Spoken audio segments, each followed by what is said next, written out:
Hi hello friends, எல்லோருக்கும் வணக்கம். நம்ம கிரியேட்டிவ் லைஃப் ஸ்டைல் சேனலை சப்ஸ்கிரைப் பண்ணாதவங்க சப்ஸ்கிரைப் பண்ணிக்கோங்க. அப்போ தான் நாங்கள் போடுற வீடியோ உங்களுக்கு உடனுக்குடனே வந்து சேரும். சரி, வாங்க மக்களே, வீடியோக்குள்ளே போகலாம். இப்போ நான் எங்கே வந்திருக்கேன்னு பார்த்தீங்கன்னா, காஷ்மீர் ட்ரிப்பில் ஒரு அழகான இடத்துக்கு தான் வந்திருக்கோம். சொர்க்கம்னு சொல்லலாம், அவ்வளோ அழகாக இருக்குது. நீங்களும் காஷ்மீரை வந்து சுற்றி பார்க்கணுன்னு நினச்சிங்கன்னா இந்த வீடியோவை ஸ்கிப் பண்ணாமல் கடைசி வரைக்கும் பாருங்கள். அப்போ தான் நான் என்ன சொல்ல வரேன்றது உங்களுக்கு புரியும். அது மட்டும் இல்லாமல் காஷ்மீரில் எந்தெந்த இடத்த சுற்றி பார்க்கணுன்னு சொல்லுவேன், கடைசி வரைக்கும் பாருங்கள். இந்த வீடியோவில் நீங்கள் என்ன தெரிஞ்சுக்க போகிறீங்கன்னா, டூரிஸ்ட் பிளேஸ் எங்கெங்கே இருக்குது, நீங்கள் எப்போ வரணும், யாரோட கைட்லைனில் சுற்றி பார்க்கணும், நீங்கள் எத்தனை நாள் ட்ரிப்புக்கு பிளான் பண்ணணும், நீங்கள் எந்த சீசனில் வரணும் அப்படின்றது எல்லாம் இந்த வீடியோவில் சொல்லியிருக்கேன். இதில் மொத்தம் 3 சீசன் இருக்குது. அது என்னென்ன சீசன் பார்த்தோம்னா, spring season, atom season or winter season. இது 3 சீசனில் வந்து மேக்ஸிமம் எல்லாருமே டூரிஸ்ட்டுங்க இந்த டைமில் தான் வந்து சுற்றி பார்ப்பாங்க. ஸ்ப்ரிங் சீசன், இந்த சீசன் மார்ச் டு ஏப்ரல். இந்த சீசன் காஷ்மீர் மொத்தமே பூக்கள் பூத்து குலுங்குற மாதம்னு சொல்லுவாங்க. பார்க்கவே அவ்வளோ அழகாக இருக்கும். காஷ்மீர் வேலியை பொறுத்த வரைக்கும் நிறைய பூக்கள் பூத்து குலுங்குற மரங்கள், செடி கொடிகள் பார்க்கவே ரொம்ப அழகாக இருக்கும். மொத்தத்தில் மார்ச் ஏப்ரல் பூக்கள் நிறைந்த ஒரு சொர்க்கத்திற்கு வந்த மாதிரி ஃபீல் பண்ணுவீங்க. ஸோ இது வந்து spring season.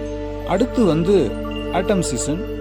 Atom season September to October.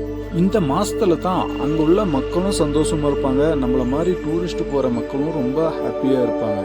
ஏன்னா அங்குள்ள மக்கள் அந்த டைமில் மட்டும்தான் ஆப்பிள்லாம் அறுவடை செஞ்சு மார்க்கெட்டுக்கு கொண்டு போவாங்க, நல்ல ஒரு இன்கமும் வரும்.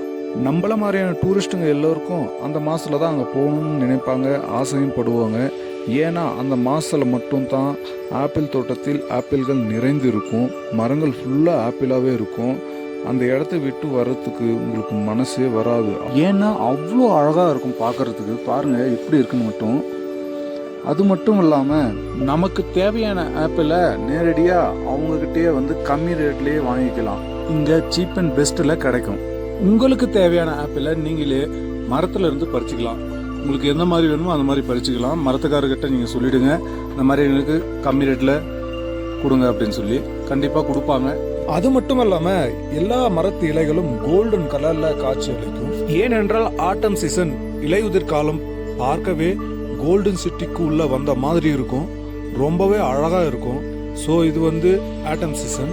அடுத்து வந்து பார்ப்பது winter season. Winter season December to ஜனவரி.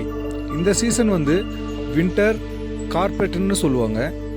ஏனென்றால் காஷ்மீர் மொத்தமே பனிமழையால் மூடப்பட்டிருக்கும். எங்கே பார்த்தாலும் வெள்ளை நிறமாக இருக்கும், பார்க்கவே அவ்வளோ அழகாக இருக்கும். எல்லோருமே இந்த டைமில் தான் போகணும்னு ஆசைப்படுவாங்க. இந்த வின்டர் சீசனில் காஷ்மீர், இமாச்சல் இந்த மாதிரியான இடத்துல மட்டும்தான் பார்க்க முடியும் இந்த மாதிரி பனிமூட்டம். நம்ம இந்தியாவில் வந்து இந்த மாதிரி 2 இடத்துல தான் இருக்குது. ஸோ இந்த மாதிரி இடத்தெல்லாம் வந்து லைஃப்பில் ஒரு டைமாவது வந்து பாருங்கள், பார்க்கவே ரொம்ப அழகாக இருக்குது. அடுத்தது பிளானிங். காஷ்மீர் ட்ரிப்புக்கு மொத்தம் எத்தனை நாள் வரணும் அப்படின்னு பார்த்தோம்னா 6 to 8 days. அடுத்தது ஃப்ளைட் டிக்கெட்ஸ் அண்ட் ப்ரைஸஸ். சென்னையிலிருந்து ஸ்ரீநகர் 11,000 16,000 வரையும் இருக்குது. அதுவே 1 மந்த்துக்கு முன்னாடி நம்ம பண்ணோம்னா, ஏன்னா சீசன் டைம்ன்றதுனால நிறைய பேர் டிக்கெட் புக் பண்ணுவாங்க, அதனால் ப்ரைஸஸ் வந்து அதிகமாக நிறைய சான்சஸ் இருக்குது. அதனால் நம்ம முன்னாடியே பண்ணுறது நம்மளுக்கு நல்லது. மேக்ஸிமம் ப்ரைஸ் இதுதான் இருக்கும்.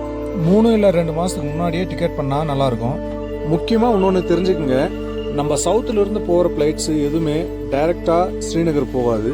நம்ம 2 hours 3 hours வந்து டெல்லியில் ஹோல்டு பண்ணி போகிற மாதிரி தான் இருக்கும். அதுக்கு மேலே ஹோல்டு பண்ணுற மாதிரி இருந்துச்சுன்னா நீங்கள் அதை அவாய்ட் பண்ணுறது நல்லது. நம்ம காஷ்மீர் வரணுன்னாவே ஸ்ரீநகர் வந்து தான் வரணும். நெக்ஸ்ட்டு வந்து நம்ம எங்கே சுற்றி பார்க்கணுன்னு பார்த்தீங்கன்னா, முக்கியமான பிளேசஸ் மட்டும் சொல்கிறேன். ஃபஸ்ட்டு வந்து ஸ்ரீநகர், குல்மார்க், சோனமார்க், பஹல்காம். ஸ்ரீநகர்னு பார்த்தோம்னா டால் லேக், அதை சுற்றி தான் எல்லா டூரிஸ்ட் ஸ்பாட்டும் இருக்குது. வெதரை கம்பேர் பண்ணும்போது மற்ற இடத்த விட, அதாவது குல்மார்க்கு, சோனமார்க்கை விட இந்த இடத்துல கொஞ்சம் நார்மலாக தான் இருக்கும். டிராஃபிக்னு பார்த்தோம்னா இங்கே அவ்வளோ டிராஃபிக்லாம் கிடையாது. நம்ம ஒரு நாள்லேயே வந்து சுற்றி எல்லாத்தையும் பார்த்துடலாம். நெக்ஸ்ட்டு வந்து சோனமார்க். ஸ்ரீநகர்லேருந்து நார்த் ஈஸ்ட் டைரக்ஷனில் இருக்குது. 2 to 2.5 hours ஆகும். போகிற வழி எல்லாம் சூப்பராக இருக்கும், பார்க்குறதுக்கு அவ்வளோ அழகாக இருக்கும். சோனாமார்க் போனீங்கன்னா ரொம்ப குளிராக இருக்கும். வாங்க சோனாமார்க் பிளேஸை பார்க்கலாம். எவ்வளோ அழகாக இருக்குது பாருங்கள். மொத்தமாக பார்க்குறதுக்கு அவ்வளோ சூப்பரான ஒரு பிளேஸ் இது. ஒரு டூரிஸ்ட்டுக்காக மெயின் பிளேஸ் இது. பார்க்குறதுக்கு அவ்வளோ அழகாக இருக்கும். இந்த மாதிரியான பிளேஸ்லாம் நீங்கள் பார்த்துருக்கீங்களான்னு கமெண்டில் பதிவு பண்ணுங்கள். அவ்வளோ அழகாக இருக்குது. உங்களோட லைஃப்பில் வந்து ஒரு டைமாவது வந்து இங்கே பாருங்கள். அவ்வளோ. அடுத்து வந்து குல்மார்க்கு. குல்மார்க் வந்து ஒரு சூப்பரான பிளேஸு, ஒரு ரொம்ப ஃபேமஸான பிளேஸ் இது. இந்த இடத்துல வந்து கண்டோலா ரைடர்லாம் போகும். கண்டோலா ரைடர் என்னென்னா ரோப் கார்ஸ்லாம் அங்கே நிறைய போகும். ஒரு மலையிலேருந்து இன்னொரு மலைக்கு செம்மையாக இருக்கும் பார்க்குறதுக்கு. ஃபுல்லாக வந்து மலைகளை வந்து கிராஸ் பண்ணி போகும்போது ஃபுல்லாக நம்ம ஐஸ் கட்டி மலைகளை பார்க்கலாம். அவ்வளோ அழகாக இருக்கும் பார்க்குறதுக்கு. ஒரு சொர்க்கமே வந்து பார்க்குற மாதிரி இருக்குங்க. அவ்வளோ அழகாக இருக்கும்.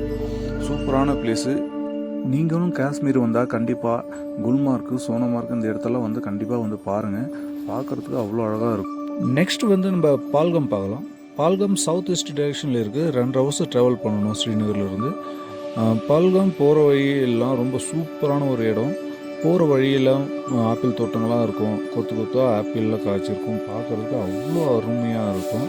இந்த இடத்த வந்து ஒரு 2 நாள் தங்க வேண்டியதாக இருக்கும். ஏனென்றால் அங்கே வந்து நிறைய இடங்கள் இருக்குது சுற்றி பார்க்க.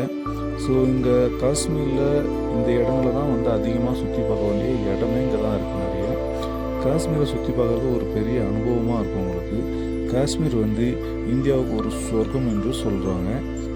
ஓகே ஃப்ரெண்ட்ஸ், இந்த வீடியோ உங்களுக்கு பிடிச்சிருந்தா சப்ஸ்கிரைப் பண்ணுங்கள், லைக் பண்ணுங்கள், ஷேர் பண்ணுங்கள். மறக்காமல் பெல் ஐக்கானை கிளிக் பண்ணுங்கள். அப்போ தான் நாங்கள் போடுற வீடியோ உங்களுக்கு உடனுக்குடனே வந்து சேரும். இந்த இடத்த பற்றி உங்களுக்கு நீங்கள் என்ன நினைக்கிறீங்கன்ட்டு கமெண்டில் பதிவு பண்ணுங்கள். ஓகே ஃப்ரெண்ட்ஸ், இதே போன்று மற்றொரு வீடியோவில் சந்திப்போம். தேங்க்யூ.